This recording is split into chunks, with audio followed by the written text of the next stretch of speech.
Hello friends, आज हम उत्तर प्रदेश सहायक अध्यापक भर्ती परीक्षा 2018 का हिंदी भाषा का प्रश्न पत्र हल करेंगे। सुपर टैट में हिंदी के कुल 20 प्रश्न आते हैं, प्रत्येक प्रश्न 1 नंबर का होता है। आज हम 27 मई 2018 के पेपर के जो हिंदी भाषा के प्रश्न पूछे गए थे उनको हल करने जा रहे हैं। तो इसमें देखिए पहला प्रश्न क्या है, व्यूह का विलोम शब्द क्या होता है?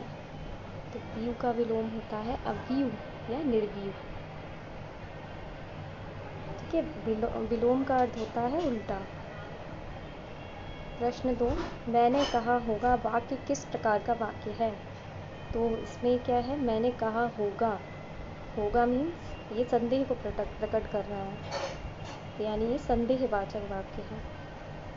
प्रश्न 3, उन्मेष में किस उपसर्ग का प्रयोग हुआ है? उन्मेष यानी उत्धन्मेष, यानी इसमें उत उपसर्ग का प्रयोग हुआ है। उपसर्ग वे शब्द होते हैं जो पूर्व में लगाए जाते हैं, शब्द के पूर्व में लगाए जाते हैं, उपसर्ग कहलाते हैं। क्वेश्चन नंबर 4, नीचे दिए गए अपठित गद्यांश को ध्यानपूर्वक पढ़ के पूछे गए प्रश्नों का उत्तर दीजिए। दंभ का जहाँ जहाँ पड़ाव था, सत्य से जहाँ जहाँ दुराव, वह चला कि अग्निबाण मारता, पाप की आहा आहा उजाड़ता, वज्र बन गिरा गिरे विचार पर। तो अग्नि शब्द का तद्भव रूप क्या होगा? अग्नि का शब्द तद्भव होता है आग।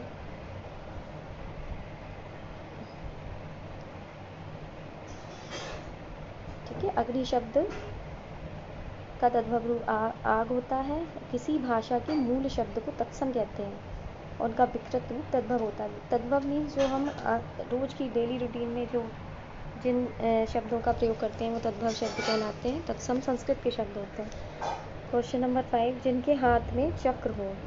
तो जिसके हाथ में चक्र होता है उसके लिए एक शब्द होता है चक्रपाणी, अर्थात भगवान विष्णु। क्वेश्चन नंबर 6, जिसके पास तुरंत सोचने की शक्ति हो। तो इसके लिए एक शब्द होगा प्रत्युत्पन्न मति, प्रत्युत्पन्न मति। क्वेश्चन नंबर 7, वीर रस का स्थायी भाव होता है उत्साह, और रसों की कुल संख्या क्या है? 9।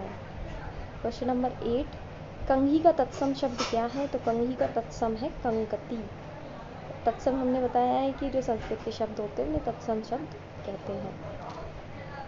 और कंधा का तत्सम रूप स्कंद होता है। क्वेश्चन नंबर 9, पर्वत के ऊपर की समतल भूमि वाक्य के लिए एक शब्द बताइए। तो पर्वत के ऊपर की समतल भूमि को अधित्यका कहते हैं, और पर्वत की जो निचले समतल की भूमि होती है उसे उपत्यका कहते हैं। प्रधानमंत्री में कौन सा समास है? क्वेश्चन नंबर 10, प्रधानमंत्री में कौन सा समास है? तो प्रधानमंत्री में बहुब्रीहि समास है, यानी कि जिस समास में कोई भी पद प्रधान नहीं होता है बल्कि अन्य पद प्रधान होते हैं, वहाँ पर क्या होता है? बहुब्रीहि समास होता है, जिस समास में कोई पद प्रधान नहीं है। ठीक है, बहुब्रीहि समास होता है। ये क्वेश्चन भी पूछा जाता है कि कौन सा पद प्रधान होता है बहुब्रीहि समास में? तो इसका आंसर होगा कोई भी पद प्रधान नहीं होता है। क्वेश्चन नंबर 11, राम का घर दूर है। इस वाक्य में कौन सा कारक है? तो राम का घर दूर है। देखो इसमें का आ रहा है, का की के रा री रे, ये संबंध के कारक चिन्ह है, संबंध कारक होगा इसमें। ठीक है, राम और घर में का आ रहा है बीच में, तो ये संबंध कारक इसका राइट आंसर होगा। क्वेश्चन नंबर 12, वह अपना सर खुजलाता है। वाक्य में सकर्मक या अकर्मक कौन सी क्रिया है? तो वाक्य में अपना सर खुजला रहा है, तो कौन सी क्रिया है इसमें? सकर्मक क्रिया है। देखो सकर्मक क्रिया कौन सी होती है? सकर्मक क्रियाएं जिन क्रियाओं के प्रयोग में कर्म की अपेक्षा रहती है सकर्मक क्रिया कहते हैं, और जिन क्रियाओं में कर्म की आवश्यकता नहीं होती है वो अकर्मक होती है। यानी वो अपना सर खुजला रहा है, सर को खुजला रहा है। ठीक है, तो ये कौन सी क्रिया है? सकर्मक क्रिया। क्वेश्चन नंबर 13, इसमें अलंकार बताना है। अस कही कुटिल भई उठी ठाड़ी, मानहु रोष तरंगिणी बाड़ी। में मानव में कौन सा कार है? ठीक है, अलंकार है। कौन सा अलंकार होगा इसमें? देखो इसमें मानव है, तो मानव, मनु, जनु, जहाँ पर भी ये शब्द आते हैं वहाँ पर उत्प्रेक्षा अलंकार होता है। ठीक है।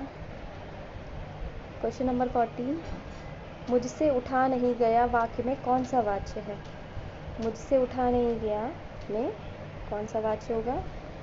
भाववाच्य होगा। मुझसे उठा नहीं गया, इसमें से, ठीक है, जब भी ये बैठा, ये से, शाम से नहीं बैठा जाता है, से जिसमें लग जाता है, मुझसे किया नहीं जाता है, मुझसे खाया नहीं जाता है, तो वहाँ पे क्या होता है? भाववाच्य होता है। क्वेश्चन नंबर 15, काला सागर में कौन सी संज्ञा है? तो काला सागर, ठीक है, तो काला सागर में व्यक्तिवाचक संज्ञा है। व्यक्तिवाचक संज्ञा, संज्ञा क्या होती है? जिससे किसी व्यक्ति, वस्तु, स्थान का बोध होता है। ठीक है, और इसमें काला किसी एक विशेष चीज़ के बारे में बता रहा है। जब किसी विशेष स्थान विशेष के बारे में, किसी कलर विशेष, किसी व्यक्ति विशेष के बारे में बात होती है तो वो व्यक्तिवाचक संज्ञा होती है। क्वेश्चन नंबर 16, चौराहा में कौन सा समास है? चौराहा, जब भी संख्यावाचक पद होता है पहला, तो वहाँ पर द्विगु समास होता है। संख्यावाचक पद मतलब यहाँ पे चौ मीन्स चार, चार राहों का समूह चौराहा कहलाता है, और वहाँ पर क्या होता है? द्विगु समास। ठीक है। क्वेश्चन नंबर 17, मनुष्य के लिए साक्षरता की सर्वाधिक आवश्यकता है। निरक्षर व्यक्ति अपना विकास नहीं कर सकता। प्रजातंत्र की सफलता के लिए उसके नागरिकों को साक्षर होना आवश्यक है। साक्षरता प्रतीक है स्वतंत्रता एवं विकास का।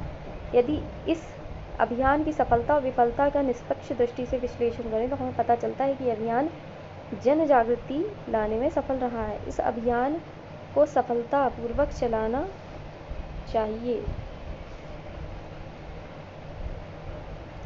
तो प्रजातंत्र, क्वेश्चन नंबर 17, प्रजातंत्र की सफलता के लिए क्या आवश्यक है? तो इसमें देखो क्या दिया है? प्रजातंत्र की सफलता के लिए साक्षरता की सर्वाधिक आवश्यकता है। ठीक है,